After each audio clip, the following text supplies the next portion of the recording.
everyone, our today's topic is arithmetic progression. Today we will do exercise 5.1. Exercise 5.1 of class 10th. In my previous video, I have given you introduction about AB. Now I am doing the question number 1 of exercise 5.1. In this exercise, your first question is, in which of the following situations does the list of numbers involved make an arithmetic progression and why? मतलब जो इन्होंने list of numbers दिया हुआ है, क्या वो arithmetic या AP बनाते हैं, और बनाते हैं तो क्यों बनाते हैं? अब फर्स्ट पार्ट देखते हैं हम. The taxi fare after each kilometre, मतलब हर किलोमीटर पे जाने के अगर हम टैक्सी लेते हैं तो उसका जो किराया है, when the fair is ₹15. First kilometre के लिए क्या है? ₹15 for the first kilometre and ₹8 for each additional kilometre. और उसके जैसे ही 1 किलोमीटर कंप्लीट हो गया, उसके बाद जितने भी किलोमीटर हम जाएंगे उसमें ₹8 वो आपसे लेता जाएगा, उसमें ऐड करता जाएगा. चलिए अब हम अपनी सीक्वेंस बनाते हैं. कैसे बनेंगी? तो फर्स्ट किलोमीटर के लिए जो है हमारा फेयर क्या है? ₹15. तो मीन्स हमारी फर्स्ट टर्म क्या होगी? 15. तो हमारी सेकेंड टर्म के लिए जब भी हमारा फर्स्ट किलोमीटर कंप्लीट हो गया तो उसमें हम क्या करेंगे? ऐड ₹8. ठीक है, ₹8 ऐड करने के बाद हमारा जो बनता है वो क्या बना? 23. ये मैं रफली लिख रही हूँ, नेक्स्ट में हम सीक्वेंस बना के दिखाऊंगी आपको. फिर उसके बाद जब 23 हो गया तो उसमें हमने क्या करना है? फिर से 8 ऐड हो जाएगा, तो ये हमारा 31 बन गया. फिर उसके बाद 31 में फिर 8 ऐड करने के बाद क्या क्या बन गया? 39. इस तरह से हमारा जितने भी किलोमीटर हम सफ़र करेंगे उतना हमारा ऐड होता जाएगा. तो हमारी सीक्वेंस क्या बनती है? 15, उसके बाद ये लेंगे हम 23, उसके बाद लेंगे 31, उसके बाद लेंगे 39 एंड सो ऑन. ये हमारी स्टेटमेंट बन गई है. अब हमें बताना है कि क्या यह जो नंबर्स हैं, जो टर्म्स हैं, क्या ये एपी में हैं या नहीं है. अगर आपको पहली वीडियो में याद है तो मैंने बताया था एपी में तभी होंगी अगर हमारा डी और कॉमन डिफरेंस सेम होगा. तो हमें सबसे पहले क्या निकालना है? डी. तो उससे पहले मैं ये बता दूं कि ये हमारी टर्म्स हैं. This is A1, this is A2, this is A3, this is A4 and so on. तो अब हमारी फर्स्ट टर्म तो है और ए क्या है हमारी? 15. अब डी कैसे फाइंड आउट करना है? सेकंड माइनस फर्स्ट और A2 माइनस A1. तो A2 माइनस A1 क्या है? 23 माइनस 15. 23 माइनस 15 क्या हो गया? 8. एक और देख लेते हैं हम. अब सेकंड माइनस हमने यहाँ किया सेकंड माइनस फर्स्ट, फिर थर्ड माइनस सेकंड, और A3 माइनस A2. तो A3 क्या है? 31 minus 23, again 8. These are same. हम 1 2 3 और करके देख सकते हैं पर दोनों सेम आ रहे हैं, तो ये क्या है? एपी में होगा. अब क्या लिखना है कि y भी पूछा है उन्होंने, तो y का क्या आंसर देना है? हियर डी और common difference is same, therefore this is the symbol of therefore the given sequence is an AP. This is your answer of first question's first part. Now we will take our second part. The amount of air present in a cylinder when a vacuum pump removes 1/4 of the air remaining in the cylinder at a time. इसमें बता रहे हैं कि जो oxygen cylinder है, जब हम उसमें से हटाते हैं, वैक्यूम पंप को हटाते हैं, तो 1/4 जो रिमेनिंग होती है वो ख़त्म हो जाती है. तो आपको सीक्वेंस बनानी है पहले. तो मान लो कि जो आपकी टोटल अमाउंट ऑफ एयर है वो x है. Let the total amount of present air क्या है? x. तो अब हमें अपनी सीक्वेंस बनानी है. फर्स्ट टर्म क्या बन गई हमारी? x. फिर उसके बाद क्या कह रहे हैं कि removes 1/4 of the air remaining in the cylinder at a time. तो 1/4, तो पहले तो x में से हम क्या माइनस करेंगे? 1/4 ऑफ रिमेनिंग क्या है? x. x minus 1/4 x. फिर ये क्या बन जाएगा हमारा जब हम इसको सॉल्व करेंगे? x minus x/4. तो क्या होगा इसका? x minus x by four जब हम सॉल्व करेंगे तो आ जाएगा हमारा 3x/4। ये हमारी है सेकेंड टर्म। तो उसके बाद क्या कह रहे हैं, अब हमारी रिमेनिंग क्या है 3x/4। 3x/4 का फिर से 1/4 हम माइनस करेंगे इसमें से, ठीक है। इसके बाद हम आगे नहीं करेंगे। तो ये क्या हो जाएगा हमारा 3x/4 माइनस 3x/16 को जब हम सॉल्व करेंगे तो हमारा आ जाएगा 9x/16। तो ये हमारी थर्ड टर्म बन गई। तो हमारी सीक्वेंस एक्चुअल में क्या बनती है, ये मैं रफली आपको समझा रही थी। हमारी फर्स्ट सीक्वेंस है x, फर्स्ट टर्म है x, दूसरी टर्म क्या है हमारी 3x/4, थर्ड टर्म क्या है हमारी 9x/16। इस तरह से हम आगे बना लेंगे। ये हमारी 3 टर्म्स बन गई हैं।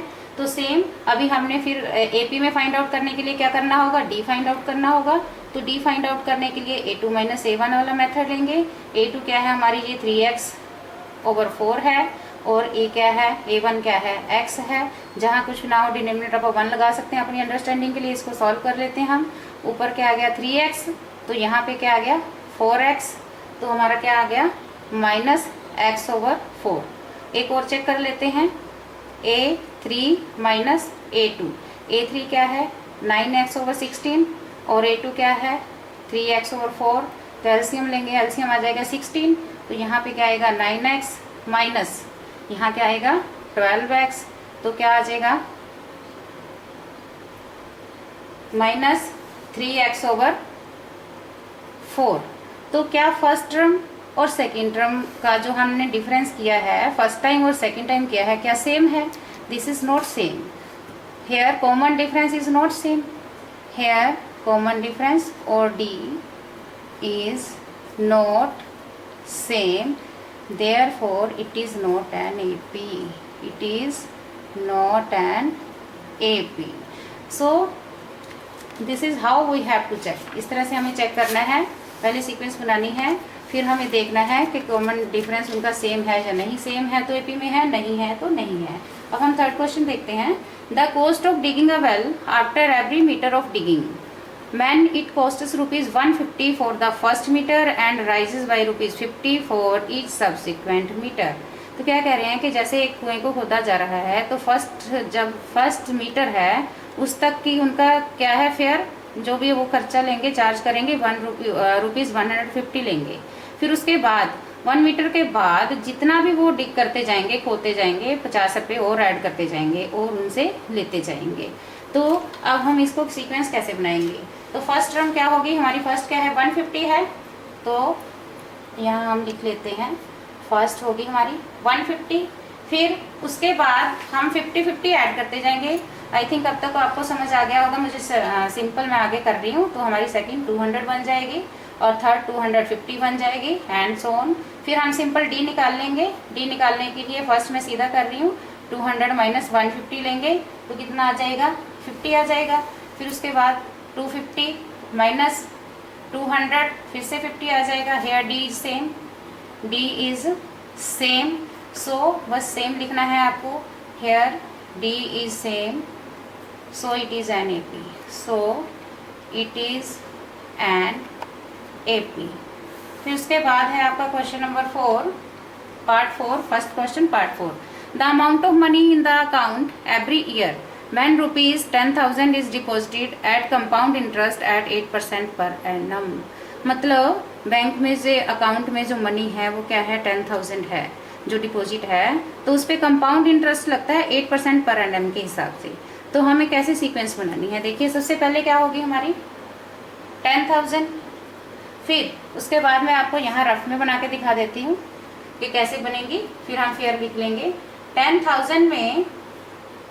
10,000 में हमने क्या ऐड करना है 8% ऑफ 10,000। तो सबसे पहले आपको पता होना चाहिए कि 10,000 का 8% कैसे निकालना है।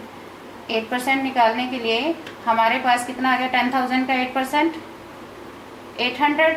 तो जो 8% आया है वो हमने इसमें ऐड करना है। तो ये क्या हो गया हमारा 10,800। तो हमारी सेकंड सीक्वेंस क्या बन, सेकंड टर्म क्या होगी 10,800। इसी तरह से हम अब 10,800 का 8% निकालेंगे। जो 8% निकालेंगे वो आएगा हमारा 11,664। मैं यहाँ लिख रही हूँ 11,664। इस तरह से हम जो भी टर्म आएगी उसका 8% निकालते जाएंगे और उसमें ऐड करके यहाँ लिखते जाएंगे। फिर उसके बाद हमने देखना है कि हमारा डी कैसे निकलता है। कॉमन डिफरेंस हमने निकालना है सेकंड माइनस फर्स्ट। 10,800 माइनस 10,000 क्या आ जाएगा हमारा आंसर 800। फिर उसके बाद 11,664 में से 10,800 माइनस करेंगे, फिर से क्या आएगा हमारा, कितना आएगा, इसको माइनस करने पे आएगा 864। फिर यहाँ 664 है, जब हम इसमें से ये माइनस करेंगे हमारा आंसर आएगा 864। तो क्या आपको ये दोनों सेम लगते हैं? जब यही दोनों पे डिफरेंस आ जाए तो हमें आगे करने की ज़रूरत नहीं होती। इसलिए हम क्या लिखेंगे, here D is not same so it is not an AP। It is not an AP। तो ये हो गया आपका स्टूडेंट्स क्वेश्चन नंबर 1। उसके बाद है हमारा क्वेश्चन नंबर 2। क्वेश्चन नंबर 2, इसमें क्या है कि right first 4 terms of the AP। अब हमें दिया हुआ है कि AP है, ये इसकी फर्स्ट 4 टर्म्स हमें बनानी है। When the first term A and the common difference D are given. हमें फर्स्ट टर्म A दी हुई है, कॉमन डिफरेंस भी दिया हुआ है।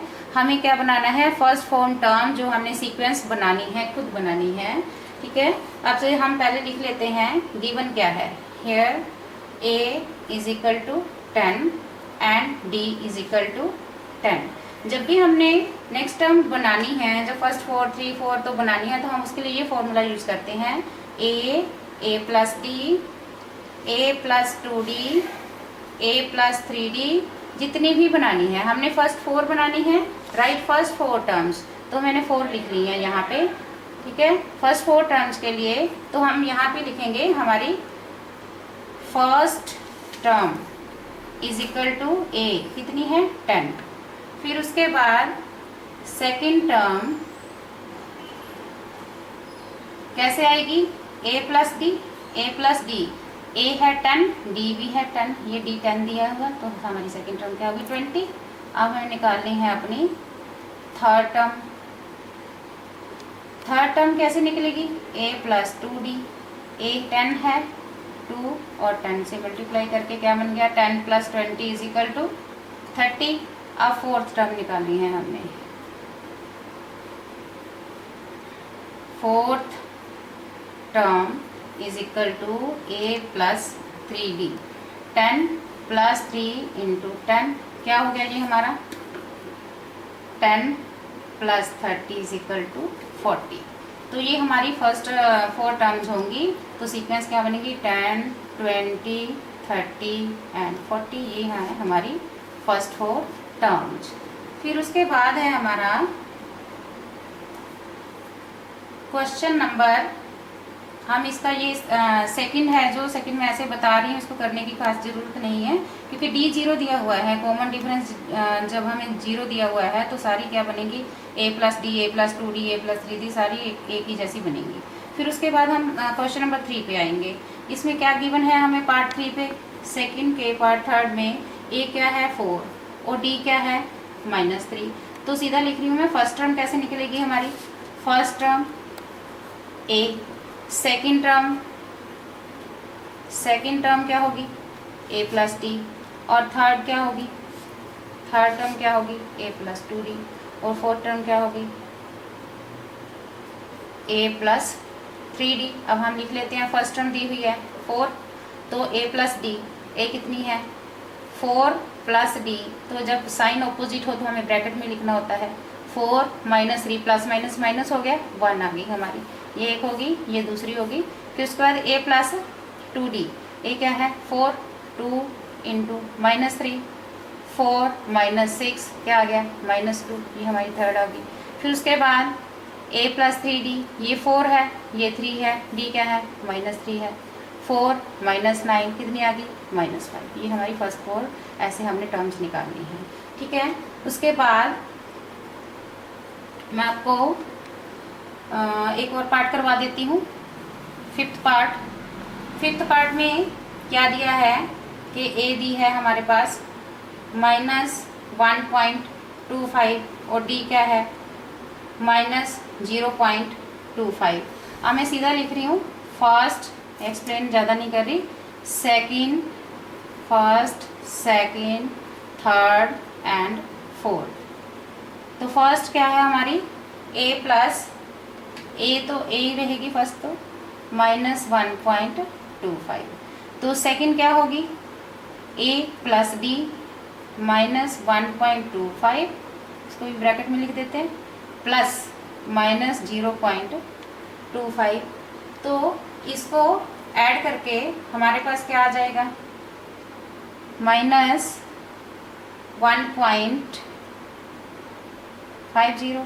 फिर इसके बाद हम क्या करेंगे, माइनस जो ए प्लस ए कितनी है हमारी -1.25 प्लस, इसमें क्या करना है थर्ड में हम a + 2d करते हैं, a + 2d, a हो गया और यहाँ 2 हो गया, d कितना है 0.25 माइनस का, माइनस लगाना नहीं भूलना। तो यहाँ पे क्या आएगा -1.25 और यहाँ पे माइनस ही आ जाएगा सीधा, कितना आ जाएगा -50, 2 5 10, 2 2 4 5 और इसको ऐड करके जो आएगा वो हमारा आंसर आ जाएगा। 0 पॉइंट लगा देती हूँ, -1.75 आ जाएगा। फिर उसके बाद क्या है हमारा फोर्थ टर्म a + 3d निकलती है, -1.25 प्लस 3 -0.25। तो ये क्या आ जाएगा हमारा -1.25। अब इसको मल्टीप्लाई कर देंगे इससे, -0.75 आ जाएगा। तो 1.2575 ऐड किया -2 आ जाएगा हमारा 2.00। ठीक है, ये हमारी 4 टर्म्स होगी, ये होगी हमारी फर्स्ट, ये होगी सेकंड, ये होगी थर्ड और ये होगी फोर्थ। आज की वीडियो में बस इतना ही। नेक्स्ट वीडियो में आपको क्वेश्चन नंबर 3 4 करवाऊँगी।